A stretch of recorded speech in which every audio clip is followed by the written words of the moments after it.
Oil is back above $100, and your supply chain will pay for it next. Most Western executives wait, but your competitors do the opposite. Reposition. They will win the margin games. I will show you the framework how to win the game. Maps, market, access, policies, and supply, plus 3 90-day moves, which are the practical solutions for the sky-level oil price.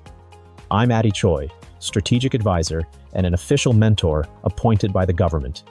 I've helped Western executives turn geopolitical and trade pressure into practical China growth options. If you want weekly briefings that help you do that, subscribe now.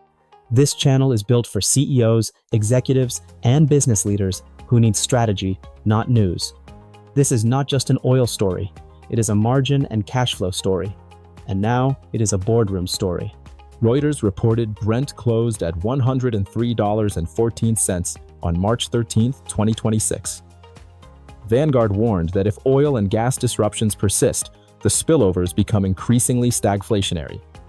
That means higher energy costs, higher freight costs, more insurance pressure, more pricing pressure from suppliers, and weaker room for error in your business. So when executives tell me, this is exactly why we should stay away from China, I understand, but I think that conclusion is too shallow.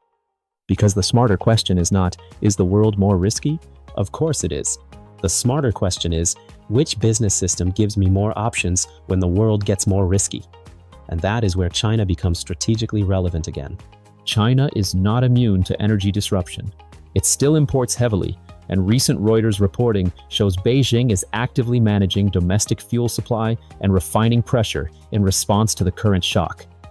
So this is not a fantasy story where China is untouched. But China has also spent years building buffers that many Western executives still underestimate. Reuters reported this month that China's new 5-year energy plan includes further strategic stockpiling, with analysts estimating reserves at roughly 900 million barrels. Reuters has also reported that by 2025, China had deployed more clean power capacity than fossil fuel capacity for the first time. That does not eliminate risk, but it does increase resilience, flexibility, and policy room. And that matters for your business because resilience is not abstract. It shows up in supplier continuity. It shows up in manufacturing depth. It shows up in speed of substitution. And it shows up in how fast you can build a second option when your first option gets expensive.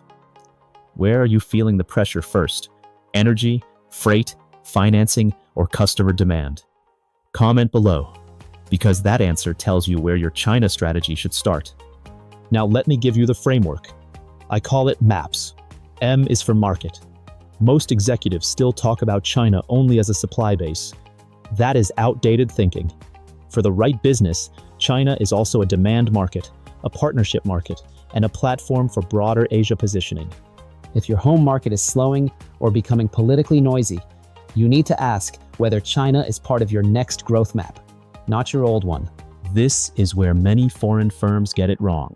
They enter through distributors, agents, or random introductions without building institutional access first. In China, access is not a vanity asset, it is operating infrastructure. The right local government and public institution relationships can reduce friction, improve trust, and accelerate execution. P is for policies. Most executives hear China policy and immediately think danger, opacity, and compliance risk. And yes, policy must be handled carefully. But policy is not only a constraint. Properly understood, it is also a lever. China's 2025 action plan to stabilize foreign investment explicitly calls for stronger efforts to attract and stabilize foreign capital, including measures around investment environment and market opening. And the broader diplomatic tone matters too. Reuters reported on January 28 that Wang Yi said China and the EU are partners, not rivals. That does not solve every commercial problem, but it does tell smart executives something important. The door is not closed, and relationship timing still matters. S is for supply. This is the urgent one. A China supply strategy is not about moving everything tomorrow. It is about building a stronger parallel track, better partners, more redundancy, faster procurement options, and deeper ecosystem support when the next shock hits. So MAPS is not theory. It is a decision framework. Which letter is most urgent for your business right now? M, A, P, or S?